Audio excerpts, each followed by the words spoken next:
श्रीमद् कुंज विहारिणे नमः। श्री स्वामी हरिदास विजय तेतराम। मनकोजी बोधला बरार प्रांत के प्रसिद्ध नगर धामन गांव के पटेल थे। इनकी पत्नी का नाम था मामाताई। इनके यमाजी नामक एक पुत्र और भागीरथी नाम की कन्या भी थी। पत्नी बड़ी पतिव्रता, पति की सेवा में लगी रहती। भगवत कृपा से पुत्र भी सुशील और विनयी, माता पिता की आज्ञा मानकर चलने वाला, और कन्या सुंदरी और गुणवती। पूरा परिवार साधु ब्राह्मणों की सेवा करने वाला, सदाचारी और भगवान का भक्त। भगवत कृपा से घर में भरपूर धन था। कोठे अन्न से भरे थे। गौशाला में बैल, गाय और भैंसों की पात बंधा करती थी और सदा अतिथियों का सत्कार होता था। एक बार देश में अकाल पड़ा। लोग बिना अन्न और पशु चारे के बिना मरने लगे। मनकोजी बोधला ने अपनी पत्नी से कहा, देखो, आज भगवान ही भूखे और दरिद्र के रूप में हमसे पूजा चाहते हैं। हमारे घर में जो अन्न धन है वो उन्हीं का तो कृपा प्रसाद है। भूखों को अन्न, प्यासों को जल, नंगों को वस्त्र और रोगियों को औषधि देना ही भगवान की सच्ची पूजा है। परंतु देखो, कहीं दान का अभिमान ना आ जाए, क्योंकि कृपा करते ही बहुत कृपा जब होती है तब भगवान कृपा करके ही पूजा स्वीकार करते हैं। ऐसा हमारा भाव बना रहना चाहिए। हमें नम्रतापूर्वक मीठी वाणी से सबका सत्कार करते हुए ही पूजा को अर्पण करना चाहिए। अपने पति की आज्ञा मानने वाली निर्लोभी मामाताई ने बड़ी प्रसन्नता से अपने पति की आज्ञा स्वीकार की। भूखों को अन्न, नंगों को वस्त्र और अनाथों को अबाध आश्रय मिलने लगा। दूर दूर से सैकड़ों हजारों भूखे लोगों की भीड़ आने लगी। चीनियों पर चींटियों की भांति शुद्धार्थों की भीड़ बढ़ते गई। मनकोजी और मामाताई बड़े प्रेम से सबका सत्कार करते थे, किंतु उनके पास धन तो परिमित ही था। अन्न समाप्त हो गया, वस्त्र बट गए, सोना और रत्न बेचकर जो मिला वह भी बांट दिया गया। अब घर में चारा भी न रहा तो पशु भी दान कर दिए। घर में बर्तन तक ना रहे। धामन गांव जैसे नगर के पटेल मनकोजी बोधला अब अपनी पत्नी के साथ दूसरों के घर मजदूरी करके अपना और बच्चों का पेट पालने लगे। किंतु इस समय भी वे बड़े प्रसन्न। भोग का आनंद तो मादक होता है, दुर्गुणों को जन्म देता है, क्षणिक होता है और उसका अंत कष्ट, रोग, शत्रुता और नरक में होता है। किंतु त्याग का आनंद सच्चा आनंद है। वह हृदय को निर्मल कर देता है। समस्त सद्गुण जाग उठते हैं और जीव को भगवान के श्री चरणों में ले जाते हैं। भगवत कृपा से इस त्याग के आनंद से मनकोजी का हृदय पूर्ण हो गया। वे अपने परिवार के साथ मजदूरी करते और अपने पदार्थों से रहित खाली मकान में स्त्री पुत्र के साथ भगवान के नाम का कीर्तन करते। संसार की समस्त बाधाएं मानो स्वयं भगवान ने उनके लिए दूर कर दी थीं। मनकोजी बोधला का सदा से एक नियम था कि प्रत्येक एकादशी को पंढरपुर जाते, चंद्रभागा में स्नान करके भगवान के दर्शन करते, रात्रि जागरण करते और द्वादशी को चंद्रभागा के तट पर अपने सामने ब्राह्मणों को भोजन करा के गरीबों को अन्न वस्त्र बांटकर त्रयोदशी को लौट आते। एकादशी आने वाली थी, किंतु अब उनके पास एक फूटी कौड़ी भी नहीं और मनकोजी को अपना नियम तो पूरा करना ही चाहिए। पतिव्रता पत्नी को चिंतित होते देखकर उन्होंने समझा दिया, चिंता का कोई कारण नहीं। मार्ग के जंगल से सूखी लकड़ियां चुनकर मैं पंढरपुर जाऊंगा, उन्हें बेच लूंगा, उससे काम चल जाएगा। और मार्ग में मिली सूखी लकड़ियों को एकत्रित करके उनका गट्ठर बनाकर वे पंढरपुर पहुंचे। लकड़ी बेचने पर 3 पैसे मिले। चंद्रभागा में स्नान करके उन पैसों के फूल पत्ते लेकर श्री पांडुरंग का उन्होंने पूजन किया और रात्रि जागरण किया। एकादशी के उपवास के पश्चात द्वादशी को सवेरे ही मनकोजी पुनः जंगल से लकड़ियां ले आए। उन्हें बेचने पर फिर 3 पैसे मिले। उनका आटा लेकर चंद्रभागा के किनारे ब्राह्मण भोजन की इच्छा से ब्राह्मणों का रास्ता देखने लगे। दोपहर हो गई, पर किसी ब्राह्मण ने सूखा आटा लेना स्वीकार नहीं किया। द्वादशी को पंढरपुर में चंद्रभागा के तट पर, जहां सैकड़ों धनी ब्राह्मणों को भोजन करा के दक्षिणा देने एकत्र होते हैं, वहां एक दरिद्र का सूखा आटा कौन लेता? न दाल, न साग, न घी और न दक्षिणा देने को एक छदाम। बोधला के नेत्र भर आए। वे रोते रोते विचार करने लगे, हे नाथ, क्या आज मेरा नियम भंग हो जाएगा? और दरिद्र भक्त की प्रेम भरी भेंट का स्वाद तो शबरी के बेर, सुदामा के तंदुल और विदुर पत्नी के केलों के छिलके खाने वाले पांडुरंग ही जानते हैं। वे आज मनकोजी के आटे का स्वाद पाने के लिए उत्सुक हो उठे। दरिद्र बूढ़े ब्राह्मण का वेश बनाए लाठी टेकते हुए आए और बोले, अरे ओ भगत, मुझे बड़ी भूख लगी है, तेरे पास कुछ हो तो मुझे दे दे। मनकोजी को तो जैसे वरदान मिला, पर यह सोचकर कि ब्राह्मण को स्पष्ट स्थिति बता देनी चाहिए, वे बोले, महाराज, मेरे पास केवल सूखा आटा है और कुछ भी नहीं। किंतु ये ब्राह्मण तो आए ही थे वह आटा लेने। बोले, भाई, मैं कहाँ चावल दाल घी शक्कर मांगता हूँ, मुझे बड़ी भूख लगी है, आटा दे, जल्दी बाटियाँ बनाकर खाऊंगा। बोधला ने आटा दे दिया। वे चाहते थे कि ब्राह्मण उनके सामने भोजन बनाकर खाएं। सदा सामने भोजन कराने का नियम था, पर आज जब सूखा आटा दिया तो उनमें कुछ कहने का साहस न बचा। घटघट की जानने वाले वे ब्राह्मण देवता ही बोले, अब खड़ा खड़ा क्या देखता है, कुछ कंडे ले आ तो मैं यही बाटियां बना लूं। भूख के मारे अब मुझसे कहीं जाया नहीं जाएगा। मनकोजी बोंधला दौड़कर यात्रियों से कुछ सूखे कंडे मांग लाए, अग्नि ले आए। यज्ञ भोक्ता सर्वेश्वर अपने हाथों से भक्त का दिया हुआ आटा सानने बैठे। समस्त ऐश्वर्य की अधीश्वरी भगवती महालक्ष्मी भी भक्तों के ऐसे उपहार का एक कण पाने को ललचाया करती हैं। वे जानती हैं कि उनके स्वामी ऐसे मधुर पदार्थ पाकर उन्हें सर्वथा भूल जाते हैं। मांगकर आग्रहपूर्वक यदि वे लेने न पहुंचे तो उन्हें एक कण भी नहीं मिलेगा। आज बोधला के सूखे आटे का लालच उन्हें भी खींच लाया। वे रुक्मिणी जी बुढ़िया ब्राह्मणी बनकर ब्राह्मण के पास आई और बोली, मुझे छोड़कर यजमान का दिया अन्न क्या आप अकेले ही खाना चाहते हैं? भगवान मुस्कुरा दिए। अब उन वृद्धा मैया ने आटे की बाटियां बनानी प्रारंभ की। बोधला को एक ही चिंता थी कि आटा तो एक के पेट भरने जितना भी नहीं था, अब ये 2 लोग कैसे भोजन करेंगे। ब्राह्मण देवता ने उन्हें भी भोजन करने को कहा तो उन्होंने कहा, मैं तो बचा हुआ जूठन प्रसाद पालूंगा। जगन्नाथ पांडुरंग और जगदम्बा रुक्मिणी ने भरपेट भोजन किया। तृप्त होकर बोधला के देखते देखते वे अदृश्य हो गए। अब जाकर मनकोजी बोधला को पता लगा कि उनका आटा स्वीकार करने ब्राह्मण के वेश में स्वयं भगवान विट्ठल पधारे थे। वे भाव गदगद हो गए।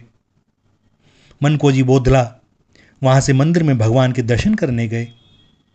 उनको लगा आज पांडुरंग साक्षात सामने खड़े होकर मुस्कुरा रहे हैं। उन्होंने हाथ जोड़कर प्रार्थना की, दयामय, आपकी कृपा को धन्य है। बड़े बड़े धनियों के नाना प्रकार के भोगों को छोड़कर आप मुझ कंगाल के सूखे आटे पर रीझ गए। आपने मुझे कृतार्थ कर दिया। भगवान ने कहा, भाई, मैं तो सब कहीं जाना चाहता हूं, पर बड़ी बड़ी ज्वानारों में भंडारों में मुझे पूछता ही कौन है। मनकोजी ने कहा, भगवान, ऐसा कैसे हो सकता है? भगवान बोले, देखो, अमुक धनी के यहाँ मिठाइयाँ बन रही हैं, ब्राह्मणों को निमंत्रण भेज दिया गया है, 1000 ब्राह्मण कल वे जमाएंगे, मैं भी वहाँ जाऊँगा। तुम देखना चाहते हो तो आ जाना, वहीं द्वार पर रहना। दूसरे दिन बोधला उस धनी के द्वार पर पहुंच गए। 1000 पत्तलें और आसन बिछ गए। मुनीम जी निमंत्रित ब्राह्मणों की सूची में नाम देख देख कर ब्राह्मणों को स्वयं बैठा रहे थे, और वह सेठ बाबूजी खड़े होकर देख रहे थे कि कोई भी एक फालतू आदमी ना जाए। इतने में वे ही बूढ़े ब्राह्मण लाठी टेकते, कमर में टाट का टुकड़ा लपेटे आए और सेठ जी से कहने लगे, सेठ जी मैं बहुत भूखा हूं। सेठ जी ने नाम पूछा, सूची देखी और कहा, आपको तो निमंत्रण नहीं दिया गया, सो आप यहां भोजन नहीं कर सकते। वृद्ध ब्राह्मण ने कहा, आप 1000 ब्राह्मण जमा रहे हैं, मैं बूढ़ा हूं, भूखा हूं, एक यदि अधिक जमा देंगे तो कौन सी हानि हो जाएगी। सेठ जी बिगड़ गए, हम भिखमंगों को खिलाने के लिए नहीं आए हैं, यहां से चले जाओ, यहां कुछ नहीं मिलेगा। ब्राह्मण देवता भी पूरे हटी निकले। वे एक पत्तल पर बैठते हुए बोले, नहीं मैं तो खाकर ही जाऊंगा। सेठ जी का पारा चढ़ गया। वे गरजते हुए बोले, इस बदमाश को पकड़कर निकाल दो, बाप का घर समझ रखा है कि जबरदस्ती बैठ गया। ब्राह्मण ने प्रार्थना की तो सेठ जी का क्रोध और भड़क गया और अपने नौकरों से धक्का दिलवाकर द्वार से बाहर निकलवा दिया। बोधला ये सब दूर खड़े होकर देख रहे थे। भगवान ने पास आकर कहा, देख लिया ना, हम जैसों को तो यहां धक्के ही मिलते हैं, अब इस अभिमान का फल भी देखते जाओ। उसी समय बड़े जोर की आंधी आई, पत्तलें तो क्या छप्पर तक उड़ गए, मिठाइयां नष्ट हो गईं, ब्राह्मण चले गए। भगवान ने कहा, बोधला मैं तुम्हारे जैसे भक्तों का रूखा सूखा अन्न तो बड़े प्रेम से पा लेता हूं, पर इन दंभियों के पकवानों को ग्रहण नहीं करता। भगवान को प्रणाम करके बोधला अपने गांव की ओर चले। उन्होंने एकादशी का व्रत किया, द्वादशी भी व्रत ही बनी रही और आज त्रयोदशी हो गई। भूख प्यास से व्याकुल हो गए। भगवान ने अपने भक्त की सेवा करने के लिए एक योजना बनाई। बोधला जी ने मार्ग में एक सुंदर बगीचा देखा। उन्हें बड़ा आश्चर्य हुआ कि यह बगीचा पहले तो आते समय मार्ग में देखा न था, किंतु भूख लगी थी, प्यास से मुख सूख रहा था, विश्राम करने की इच्छा थी। मन ने मान लिया कि मार्ग भूलकर कहीं दूसरी ओर आ निकले हैं, किंतु दूसरे के बगीचे में बिना पूछे कैसे जाएं। इतने में समस्त सृष्टि रूपी बगीचे की रक्षा करने वाली रुक्मिणी मैया मालिन के वेश में आई और बोली, भगत जी आप थके जान पड़ते हो, आप पंढरपुर के यात्री हैं, अतः आपके सत्कार का पुण्य हमें भी मिलना चाहिए। बगीचे के स्वामी आपकी प्रतीक्षा कर रहे हैं, वे बैलों को संभाले हुए हैं, नहीं तो वे स्वयं ही यहां आते। आप अपनी चरण रस से हमारी कुटिया को पवित्र करें। मन को जी बगीचे में गए।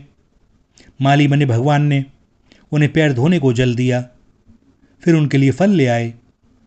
स्वयं रुक्मिणी जी ने छील बनाकर फलों को बोधला के सम्मुख रखा। बोधला ने मनी मन भगवान पांडुरंग को भोग लगाकर प्रसाद पाया, जल पिया। आज के फलों का स्वाद फिर संसार के पदार्थों में कहां से आए। बोधला की सब थकावट, सारी भूख प्यास दूर हो गई। वे आनंद मग्न हो गए। विश्राम करके माली से विदा लेकर जैसे ही वे बगीचे से बाहर निकले, वैसे ही उनके सामने पूरा बगीचा अदृश्य हो गया। अब मन को जी समझ गए कि भगवान पांडुरंग ने ही उनके लिए व्यवस्था की थी। वहीं भूमि में मस्तक रखकर उन्होंने कृपा सिंधु विट्ठल को प्रणाम किया और भगवान नाम कीर्तन करते हुए घर चले आए। वर्षा इस वर्ष अच्छी हुई। मन को जी बोधला के खेत में खूब ज्वार लगी। मन को जी खेत की रखवाली करने बैठे हैं। खेत में चिड़ियाँ आईं। उन्हें उड़ाने उठते ही मन को जी के चित्त से आवाज आई कि जो भगवान अन्न के एक दाने से इतने दाने बना देते हैं, उन्होंने ही तो चिड़ियों को भेजा है, मैं क्यों इनको खाने से रोकूं। और वह बैठे रहे। पक्षी मनमाना दाना चुगकर पेट भरने पर उड़ गए। मनकोजी की पत्नी मामाताई जब खेत पर आई तब उन्हें खेत कुछ अधूरा सा जान पड़ा। उन्होंने समझा कि उनके उदार स्वामी ने कुछ ज्वार के सिट्टे तोड़कर भिखारियों को दिए हैं। बराबर दरिद्रता के कलेश भोगने से मामाताई कुछ व्याकुल हो गई थी। सो उसने बोदला जी से कहा, यदि आप इसी प्रकार भिखारियों को खेत लौटा दोगे तो हमारे बच्चे क्या खाएंगे। अब आपको पंडरीनाथ की शपथ है जो अपने हाथ से एक भी सिट्टा तोड़कर किसी को दिया। मामाताई चली गई घर और बोदला बैठे रहे खेत की रक्षा के लिए। पंढरपुर से साधु यात्रियों का एक दल वहां से जा रहा था। भूखे थे वे लोग। उन्होंने बोदला जी से 2-4 सिट्टे मांगे। बोदला ने कहा, मेरी पत्नी मुझे शपथ दिलवा गई है, इसलिए मैं अपने हाथ से तो तोड़ कर दूंगा नहीं। आप लोग स्वयं भले अपने हाथों से तोड़ लें। सैकड़ों साधु जब स्वामी की खुली आज्ञा मिल गई तो घुस गए खेत में। सारा खेत साफ हो गया और बोदला निश्चिंत मन से भगवान का गुण गाते बैठे रहे। संध्या समय जब पत्नी पुत्र खेत पर आए तब खेत की दशा देखकर रो पड़े, किंतु थे तो वे भी भगवान के भक्त। जब यह जाना कि पंडरीनाथ की यात्री उनका ज्वार खा गए, वे संतुष्ट हो गए। बोदला के खेत उजड़ने की बात गांव में फैलते ही लोगों ने नाना प्रकार से आलोचना करना आरंभ कर दिया। जो दुर्जन लोग सत्पुरुषों को संकट में पड़ा देखकर संतुष्ट होते हैं, वे बोदला को कष्ट देने का षड्यंत्र करने लगे। उन्होंने लगान अफसर से कहा, पहले बोदला से लगान वसूल किया जाए, जब तक वह लगान नहीं देगा हम लोग भी नहीं देंगे। लगान अफसर ने हवलदार को रुपये मांगने बोदला के घर भेजा। बोदला के घर में था ही क्या जो देते। गांव की नगाऊ साहूकारिन ने भी ब्याज पर रुपये देना स्वीकार नहीं किया। विवश होकर बोदला रुपये उधार लेने के लिए रलेरास नामक पास के गांव में गए।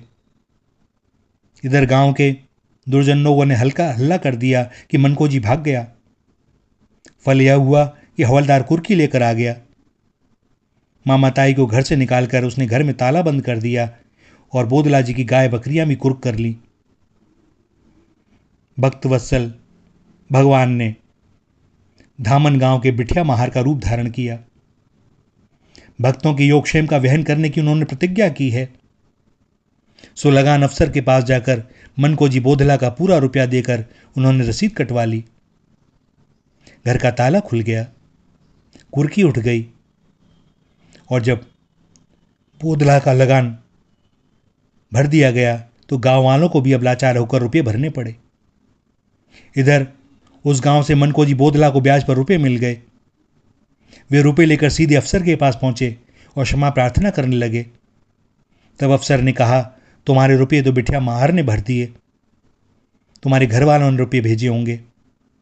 बोदला घर आए। घर पर तो फूटी कौड़ी नहीं थी, लगान कौन भेजता।